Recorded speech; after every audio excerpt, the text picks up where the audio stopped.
Allah. أكبر الله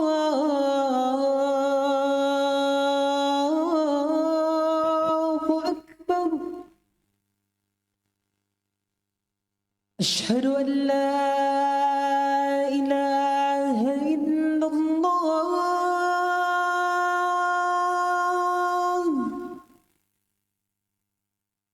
أشهد أن لا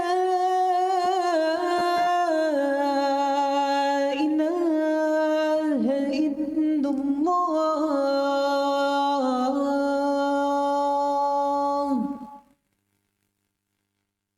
أشهد أن محمدا رسول الله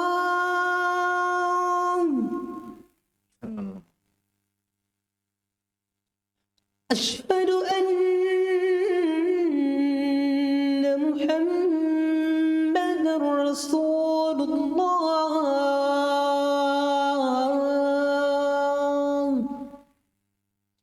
حي على الصلاة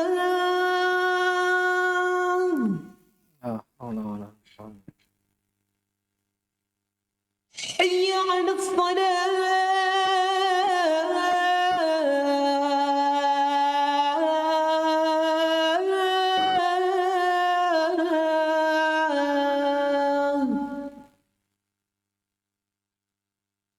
حي على الفلاح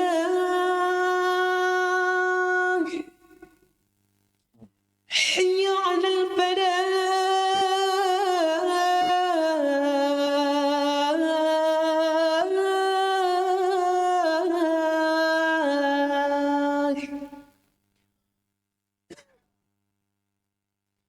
الله أكبر الله أكبر لا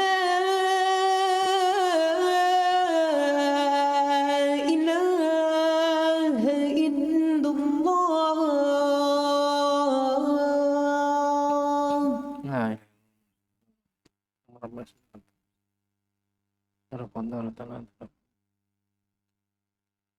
Ada riwayat yang lebih jelas di Sahih Muslim ketika Umar bin Khattab radhiyallahu taala anhu bertanya tentang fitnah ini, fitnah yang dimaksud. Ketika Hudzaifah mengatakan fitnah yang saya dengar dari Nabi adalah fitnah keluarga, harta, dan tetangga itu dihapuskan atau kafaranya adalah salat, puasa, dan sedekah. Umar bin Khattab mengatakan walakin ayyukum sami'an Nabi sallallahu alaihi wasallam yadhkuru allati tamuju mawjal bahr. Bukan ini yang saya maksud. Saya menanyakan tentang fitnah yang seperti ombak di lautan. Qala Hudzaifah mengatakan fa askatal qaum. Orang semua diam, tidak ada yang menjawab pertanyaan Umar. Faqultu ana, Hudzaifah mengatakan saya. Qala anta lillahi abuk. Engkau, ya pantas engkau menjawab. Kenapa? Karena Hudzaifah memang terkenal dengan pemilik rahasia Nabi sallallahu alaihi wasallam, sahibu sirri Nabi sallallahu alaihi wasallam. Banyak hadis-hadis tentang fitnah yang diketahui oleh Hudzaifah tidak diketahui oleh sahabat yang lainnya. Sehingga Umar mengatakan anta lillahi abuk. Artinya kamu memang pantas untuk pertanyaan ini. Memang kamu pantas untuk menjawab pertanyaan ini. Qala Hudzaifah sami'tu Rasulullah sallallahu alaihi wasallam yaqul, saya mendengar Rasulullah mengatakan tu'radul fitan 'alal qulub kal hasiri 'udan. Fitnah itu nantinya akan muncul ini akan dihamparkan, akan ditujukan kepada hati, akan menimpa hati kal hasir udan, seperti gambarannya seperti tikar yang dimasuki cairan sampai ke sela-sela anyamannya itu, anyaman tikar itu masuk ke dalam serat-seratnya. Beda dengan meja ini, kalau kena cairan di atasnya saja yang kena, tidak masuk ke dalam. Tapi kalau karpet tikar itu akan menyerap ke dalam sehingga sulit dikeluarkan. Kal hasiri udan, Fa ayyu qalbin usyribaha, hati mana saja yang menyerap fitnah ini, terpengaruh, ikut dalam fitnah ini, nukitat fihi nuktatun sauda, maka akan diberikan titik hitam pada hatinya. Wa ayyu qalbin ankaraha nukitat fihi nuktatun bayda. Tapi kalau hati siapa saja yang mengingkarinya, yang menjauh, tidak mau ikut-ikutan dengan fitnah ini, tidak mau ikut dalam fitnah yang menimpa, itu perselisihan, perpecahan, perebutan kekuasaan yang akan terjadi, maka diberikan titik putih pada hatinya ketika dia mengingkarinya. Hatta tasiru ala qalbaini, sampai hati itu menjadi dua model, dua macam. Ala abyada mithla as-safa la tadurruhu fitnatun ma damatis samawati wal ard. Ada hati yang sangat bersih, putih bersih, seperti batu yang sangat licin, tidak terpengaruh, tidak dirusak oleh fitnah apapun yang terjadi, karena dia selalu menghindari, dia selalu mengingkarinya, menjauhinya, selama langit dan bumi masih tegak. Wal akharu aswadun murbadan kalkuzi mujakhia. Ada hati yang lain yang ikut dalam fitnah, yang mendekati fitnah, bahkan masuk ke dalamnya, hatinya hitam pekat. Kalkuzi mujakhian, seperti gelas atau cangkir yang terbalik. La ya'rifu ma'rufan wa la yunkiru munkaran illa ma usyriba min hawa. Dia tidak mengetahui yang baik, tidak mengingkari yang mungkar, kecuali yang sesuai dengan hawa nafsunya. Mana yang cocok dengan hawa nafsunya, itu yang diikuti. Yang tidak cocok dengan hawa nafsunya, itu yang diingkari. Inilah fitnah yang ditakuti oleh Umar bin Khattab, dan yang pantas untuk kita takuti semuanya. Jadi kalau Umar bin Khattab saja takut dengan fitnah ini, tentu kita lebih takut. Yang jelas syahidnya hadis ini, bahwasanya puasa itu termasuk amalan yang menggugurkan dosa-dosa. Makanya Allah Subhanahu wa taala berfirman di surat Al-Ahzab ayat 35, innal muslimina wal muslimat wal mu'minina wal mu'minat wal qanitina wal qanitat sadiqina was sadiqat was sabirina was sabirat wal khashiina wal khashiat wal mutasaddiqina wal mutasaddiqat was saimina was saimat wal hafizina furujahum wal hafizat wal dzakirina Allah katsiran wal dzakirat a'addallahu lahum maghfiratan wa ajran 'azima. Ini menunjukkan bahwasanya puasa itu kafara. Dan selain kafara menghapuskan dosa-dosa, dalam beberapa hukum puasa itu menjadi kafara terhadap suatu pelanggaran hukum. Ya, seperti fidyah ketika melakukan pelanggaran atau tidak mampu menyembelih hewan, menyembelih kambing. Ya, ketika dia mencukur rambutnya atau melakukan pelanggaran atau istilahnya dam atau fidyah, jika tidak mampu membayar dam, maka dia berpuasa selama tiga hari. Faman lam yajid fasiyamu thalathati ayamin fil haji wa sab'atin idza raja'tum. Ini termasuk kafara, pengganti hewan kurban atau hewan kambing. Kemudian termasuk juga kafara bagi orang yang berburu saat ihram, ketika dia berpakaian ihram kemudian dia mengejar hewan buruan, yang itu diharamkan bagi orang yang sedang menunaikan ibadah haji dan umrah dalam keadaan ihram, maka di antara kafaranya adalah berpuasa. Allah Subhanahu wa taala berfirman di suratul Maidah, ya ayyuhalladzina amanu la taqtulus sayda wa antum hurum. Jangan mengejar atau membunuh hewan buruan ketika kalian sedang berihram. Wa man qatalahu minkum muta'ammidan fajazaa'un mithlu ma qatala minan na'am. Siapa yang membunuh, berburu secara sengaja, maka dia harus mengganti dengan hewan-hewan ternak yang serupa dengannya. Jadi kalau dia mengejar kijang, berarti serupa dengan kambing. Kalau dia mengejar sapi besar itu, sapi liar, banteng atau apa itu, maka dia mengganti dengan sapi atau unta.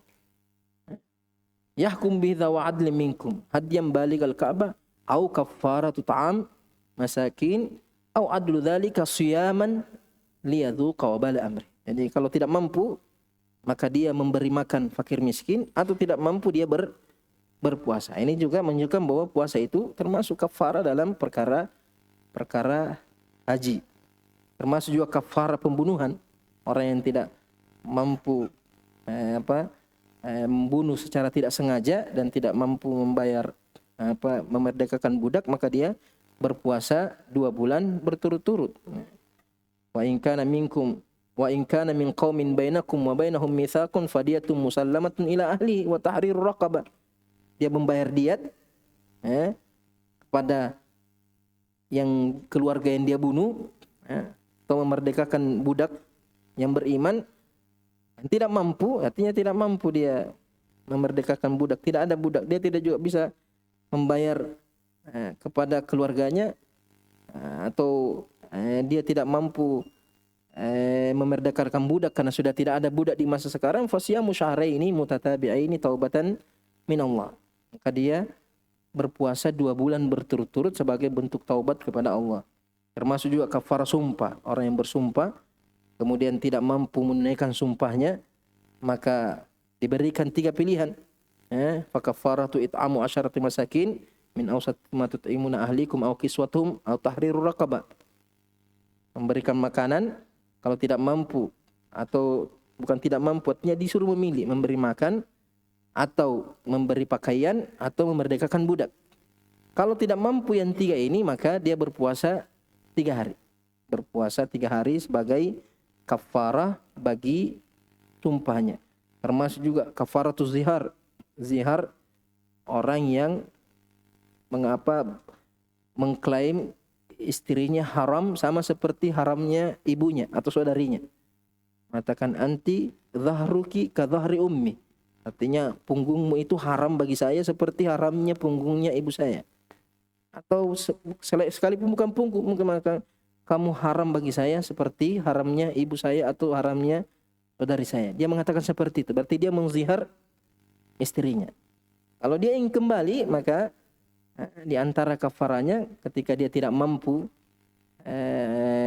memerdekakan budak, maka dia berpuasa 2 bulan berturut-turut. Kemudian di antara faedah dari hadis ini, salat itu menghapuskan dosa-dosa. Allah Subhanahu wa taala berfirman, wa aqimis salata tarafain nahari wa zulafan minal lail innal hasanat yudhibna as-sayyi'at. Dalam hadis, ketika seorang sahabat datang kepada Nabi sallallahu alaihi wasallam mengatakan, ya Rasulullah, saya menyentuh wanita yang tidak halal atau mencium wanita yang tidak halal bagi saya. Maka bagaimana hukumnya saya? Bagaimana keadaan saya? Artinya dia menganggap bahwa mungkin ada dirajam atau di apa. Akhirnya Nabi SAW setelah salat turun ayat ini. Innal hasanat yudhibna as-sayyi'at.